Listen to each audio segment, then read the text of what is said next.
Hello and welcome to episode 21 of Learning Canadian English. I'm your host, Avery. And I'm Zia. It's great to be with you all today.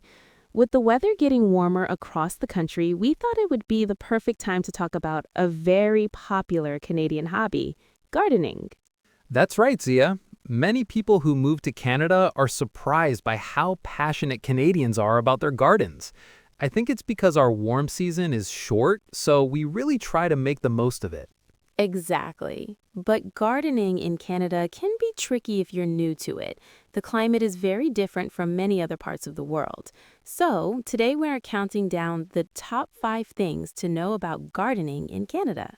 This is for all the beginners out there who want to try growing their own flowers or vegetables. So let's dig in. What's our number one tip, Zia? Number 1, and this is probably the most important thing, is to know your zone, specifically your plant hardiness zone. Plant Hardiness Zone. That sounds very scientific. What does it mean? It's simpler than it sounds. Canada is a huge country with many different climates. The government created a map that divides the country into zones based on average winter temperatures. These zones tell you which plants can survive the cold in your specific location. Right. So a plant that grows well in Vancouver, which is in a warm zone like 8, probably won't survive the winter in Calgary, which is in a much colder zone like zone 4. That's the idea. This is especially important for perennial plants. A perennial is a plant that comes back year after year. If you plant a perennial that isn't hardy enough for your zone, it won't come back next spring. So how can our listeners find their zone? It's easy. You can search online for Canada's Plant Hardiness Zone map. The Natural Resources Canada website has an interactive map where you can find your city and see exactly which zone you're in. That's a great resource. When I've looked at plant tags before, I sometimes see the zone number followed by a letter, like 4A or 4B. What do the letters mean? That's a great question, Avery. Those letters, A and B, represent subzones. Each numbered zone is divided into 2 halves. The A subzone is slightly colder than the B subzone, so a plant rated for zone 4A can handle colder temperatures than a plant rated for zone 4B. It's a way to get even more precise about what will survive in your garden. And something else to consider is microclimates. Even in the same yard, you can have warmer and colder spots. For example, a garden bed right next to a brick wall that gets a lot of sun will be much warmer than a low-lying, damp area in the corner of the yard. This small difference in temperature and environment is called a microclimate, and it can affect what you're able to grow. That makes sense. It's like a bookend for the growing season. The last frost date is the start, and the first frost date is the end. Excellent tip. So number 1 is know your zone. That leads us very nicely into our second point, which is also about timing. Yes, point number 2 is the last frost date is crucial. Okay, let's break that down. First, what is frost? Frost is a thin layer of ice that forms on surfaces when the temperature drops below 0 degrees Celsius. Frost is a gardener's enemy in the spring because it can kill young, tender plants. Right, so the last frost date is the average date in the spring when you can expect the last night of freezing temperatures. After this date, it's generally safe to put your small plants or seedlings outside. Right, so this date is different everywhere in Canada. On the West Coast, it might be in March. In the prairies, it could be late May or even early June. That's a huge difference, so it's crucial, meaning very, very important, not to be too eager and plant too early. You have to be patient and wait for that date to pass. A quick online search for the last frost date for your town or city will give you a good guideline. So, to recap, know your zone and respect the last frost date. What's number 3, Avery? Yes, there is. It's called the first frost date, and it's the average date for the first frost in the fall. This date signals the end of the growing season for many plants, especially tender vegetables like tomatoes and peppers. Any plant that isn't frost hardy will be killed by the frost. That makes sense. It's like a bookend for the growing season. The last frost date is the start, and the first frost date is the end. Exactly. It tells you the length of your growing season. And this is just an average date, right? It's not a guarantee. I learned that the hard way one year. I planted my tomatoes on the May long weekend, which is a classic planting time here, and a surprise frost came in the first week of June. I had to run outside with blankets to cover all my little plants. Number 3 is all about location, location, location. Our tip is assess your sunlight. That's a great point. Plants are powered by the sun, but not all plants need the same amount of it. That's right. When you buy plants, the tag will tell you its requirements. Usually it will say one of 3 things: full sun, or shade. Okay, let's define those terms.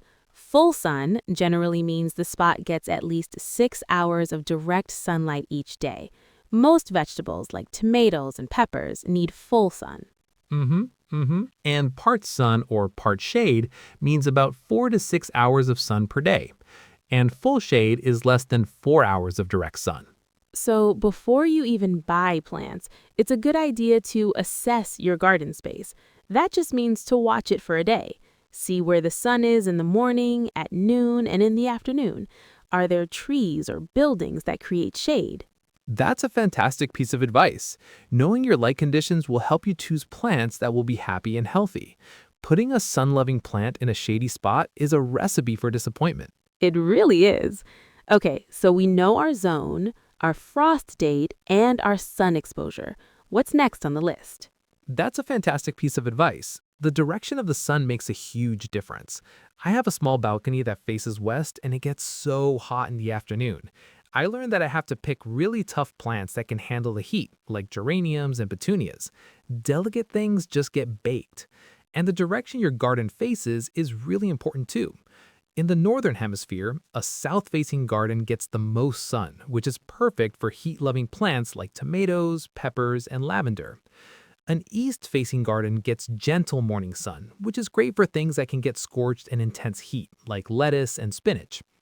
West-facing gardens get hot afternoon sun, so you need tough plants there. And north-facing gardens are the shadiest and coolest. That's where you'd plant things that love shade, like hostas or ferns. Number 4 is soil is everything. So how can a beginner tell what kind of soil they have? Is there an easy way to check? There is. It's called the squeeze test. You take a handful of moist soil from your garden and squeeze it in your fist. If the soil streams out between your fingers, you have sandy soil.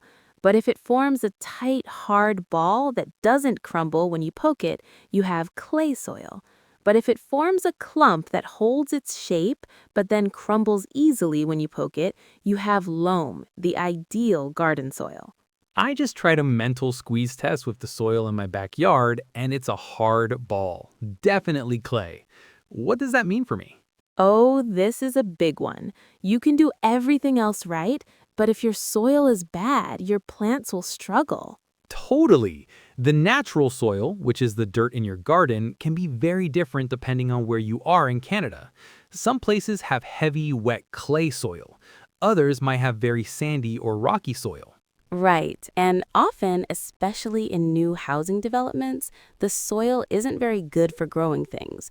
So what can people do? So how can a beginner tell what kind of soil they have? Is there an easy way to check? The key is to add good stuff to it. The best thing to add is compost. Compost is decomposed organic matter. Basically, it's recycled kitchen and garden waste that has turned into rich, dark, healthy soil. Mm-hmm.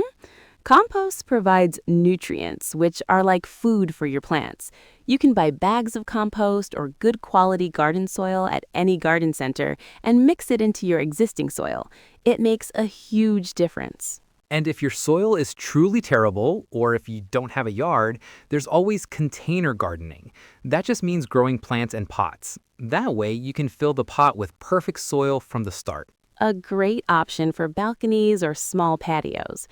Okay, that brings us to our final and 5th point, which ties everything together. Yes, number 5 is choose the right plants. This seems obvious, but it's where all the previous points come into play.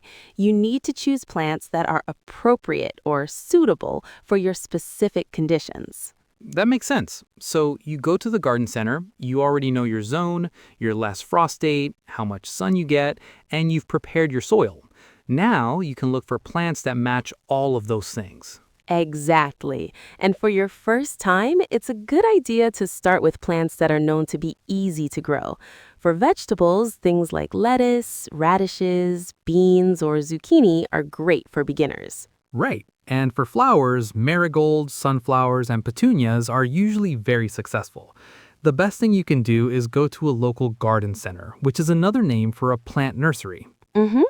Don't be afraid to ask the staff for help. Tell them you're a beginner and describe your garden space. They are usually experts on what grows well in your specific local area and can give you great recommendations. That is the best advice. Local knowledge is invaluable. So there we have it, our top 5 tips for new gardeners in Canada. Should we do a quick recap, Zia? Let's do it. Number 1, know your plant hardiness zone. Number 2, the last frost date is crucial. Be patient. Number 3, assess your sunlight conditions before you buy. Number 4, soil is everything. Don't be afraid to improve it with compost. And number 5, choose the right plants for your specific environment and start with easy ones. Gardening is a wonderful way to enjoy the Canadian summer, and we hope these tips help you get started. Even growing just one small tomato plant in a pot can be incredibly rewarding. It certainly can. Well, that's all the time we have for today. Thank you so much for tuning in to Learning Canadian English. Join us next time when we'll be talking about common slang you'll hear at a Canadian cottage. That sounds like a fun one. Until then, take care and happy gardening.